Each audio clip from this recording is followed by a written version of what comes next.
Salut la team entrepreneur, c'est Sarah. On se retrouve aujourd'hui pour une nouvelle vidéo au sein de laquelle on va parler donc de la trésorerie en entreprise et comprendre pourquoi il faut avoir une bonne gestion de trésorerie au sein de son entreprise. Donc on va commencer avec une petite définition car c'est pas toujours évident de savoir en fait ce qu'est finalement la trésorerie. Mais il faut savoir que en règle générale pour une petite entreprise, ou par exemple quand on est micro-entrepreneur, ou pour les très petites entreprises, on a tendance en fait à expliquer que la trésorerie concrètement, c'est le plus souvent le niveau finalement de son compte courant. C'est l'ensemble des liquidités ou disponibilités de l'entreprise. Plus précisément, finalement, la notion de trésorerie, elle va regrouper ce que l'entreprise possède sous forme d'argent disponible. Disponible donc en caisse sur les comptes courants d'épargne, l'argent placé sur les comptes bancaires rémunérés ou encore sous la forme donc des valeurs mobilières au travers donc les actions, les obligations. Donc au sein de cette vidéo, ce qui va se passer, c'est que dans un premier temps, je vais en fait donner l'explication sur certaines notions en fait de la trésorerie. Par exemple, on va voir la différence entre une trésorerie active et passive, le cash flow, la notion donc de trésorerie, chiffre d'affaires et rentabilité, qui n'est pas toujours évident pour les entrepreneurs. Et dans la seconde partie de la vidéo, on regardera comment il faut avoir donc une bonne gestion de trésorerie et pourquoi il faut avoir cette bonne gestion de trésorerie. C'est parti! Alors, pour commencer, quelle est la différence entre la trésorerie active et la trésorerie passive? Donc la trésorerie active, cela signifie en fait, c'est quand la trésorerie de l'entreprise, elle est supérieure à 0, alors que la trésorerie passive, c'est lorsque la trésorerie de l'entreprise est bien entendu inférieure à 0. Autrement dit, en fait, le déficit de trésorerie que va avoir ton entreprise sera en fait porté par la banque au travers donc les découverts ou également en fait au travers donc ce qu'on appelle les facilités de caisse. Alors attention car une trésorerie positive permanente peut signifier que tu as en tant que chef d'entreprise une mauvaise gestion finalement financière de ton argent. Cela signifie lorsque tu as cette trésorerie qui est constamment positive que tu ne sais peut-être pas réellement faire fructifier l'argent qui reste dans ta trésorerie. L'objectif finalement entre guillemets, parce que si tu laisses ton argent dans la trésorerie et que tu n'y touches pas, bah finalement ton argent ne fait pas de petit comme on pourrait dire. L'objectif finalement c'est de faire en sorte que l'argent qui reste dans ton entreprise eh bien, celui-ci fructifie et se développe et fasse des petits. Donc, ce qui peut être intéressant, c'est peut-être donc d'acheter des produits adaptés, comme par exemple envisager donc ce qu'on appelle les placements à court terme. On a également la possibilité donc de mettre l'argent sur des comptes d'épargne ou bien acheter des SICAV monétaires.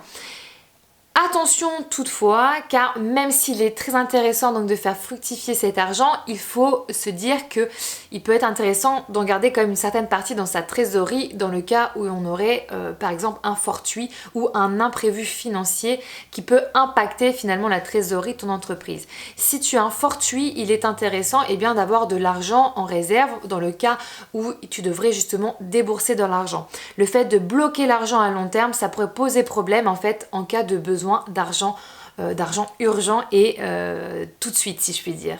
Ensuite, on a la notion de cash flow. Donc c'est une notion qu'on entend pas mal sur internet, il y a beaucoup de vidéos, voilà justement on vous explique comment avoir un bon cash flow, etc. Et bien déjà il faut savoir que le cash flow finalement c'est un indicateur de flux de trésorerie ou ce qu'on appelle également un flux de liquidité qu'une entreprise va générer en fait sur un temps donné. Donc ça peut être, le cash flow peut se faire mensuellement parlant, il peut se faire au niveau de l'année, etc.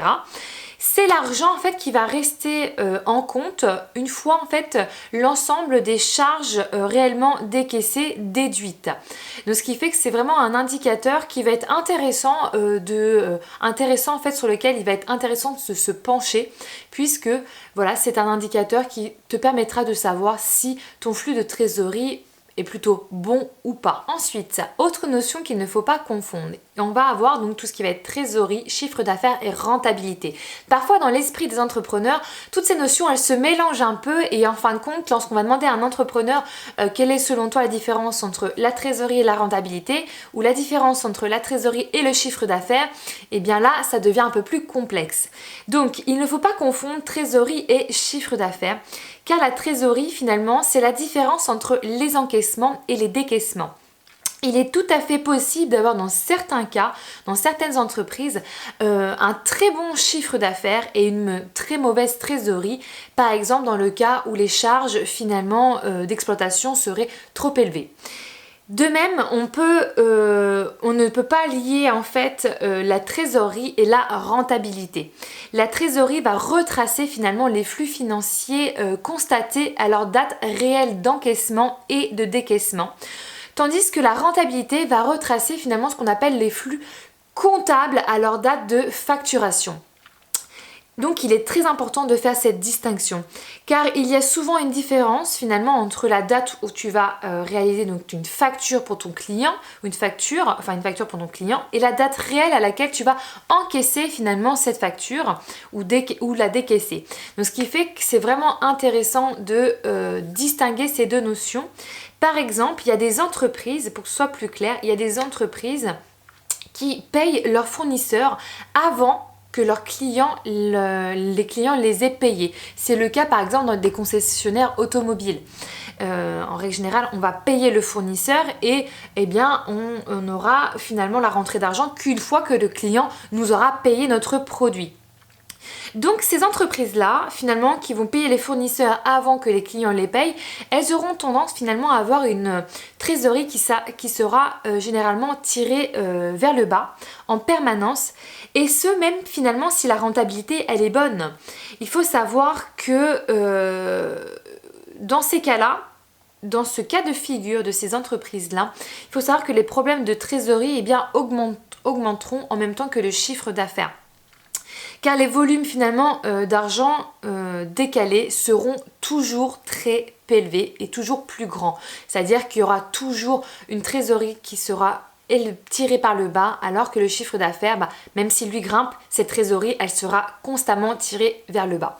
Deuxième cas de figure, à l'inverse, les entreprises finalement qui finalement seront payées par leurs clients avant de payer leurs fournisseurs, eh bien ces entreprises-là auront tendance à avoir une trésorerie qui sera très confortable puisque finalement même si la rentabilité est nulle, il faut savoir que bien voilà, si vos clients vous payent avant que vous devez payer les fournisseurs, vous aurez une trésorerie qui sera entre guillemets constamment positive et cela même si après vous vous rendez compte que la rentabilité est négative ou nulle. C'est le cas par exemple des hypermarchés.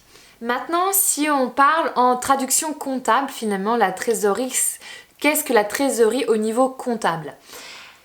Comptablement, donc le niveau de trésorerie de l'entreprise finalement il va dépendre directement de l'équilibre financier à long terme de l'entreprise et de l'importance en fait du besoin en fonds de roulement.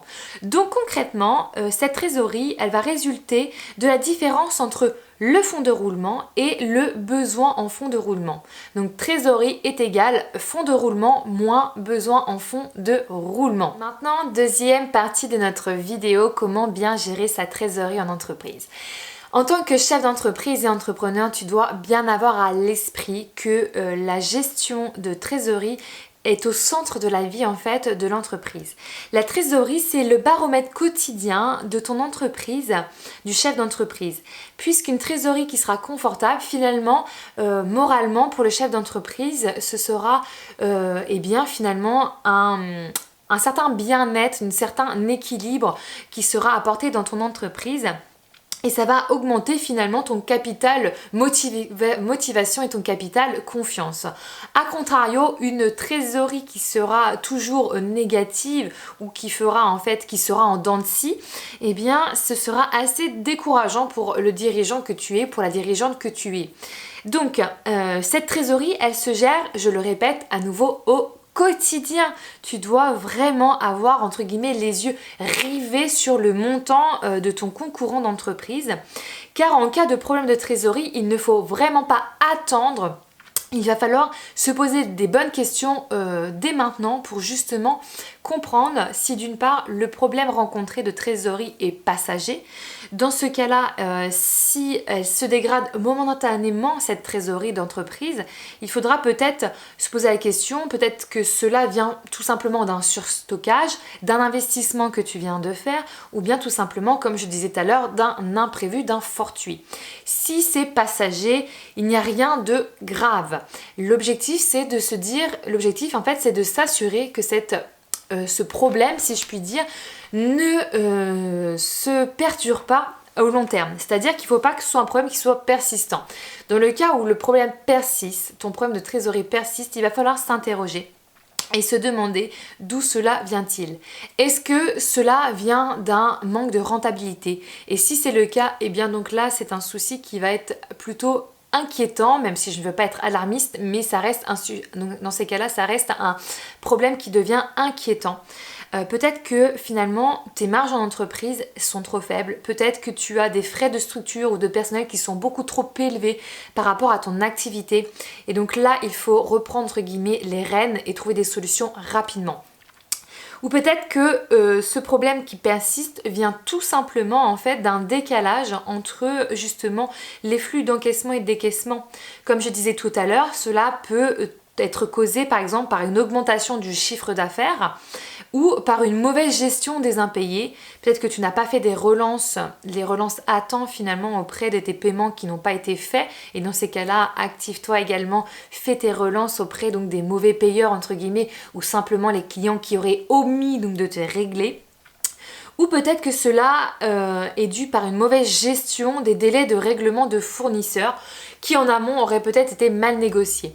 Peut-être que tu dois essayer de voir auprès de tes fournisseurs pour avoir un délai de paiement plus élevé ou peut-être voir auprès de tes clients pour raccourcir justement les délais de paiement. Dans tous les cas, dis-toi qu'il est très important de ne pas avoir des problèmes de trésorerie qui sont persistants. Il faut vraiment te poser les questions tout de suite en tant que chef d'entreprise. Surtout, n'attends pas. Pour les chefs d'entreprise ou les entrepreneurs qui le souhaitent, je te propose de découvrir mon modèle de suivi de trésorerie.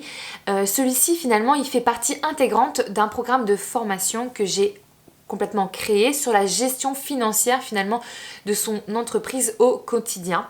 C'est une formation qui va te permettre d'avoir finalement les fondamentaux nécessaires pour gérer la santé financière de ton entreprise ou de ta future entreprise et donc de te rendre complètement autonome. Je t'invite donc à cliquer sur le lien en dessous pour aller découvrir cette formation et aller découvrir donc ce modèle de suivi de trésorerie qui te sera donc indispensable dans ta gestion quotidienne financière de ta future ou de ton entreprise. En attendant, donc on est à la fin de cette vidéo. Je te retrouve la semaine prochaine avec une nouvelle vidéo sur la création ou la gestion d'entreprise. N'oublie pas en attendant de t'abonner et surtout n'oublie pas, il est temps d'entreprendre. Ciao!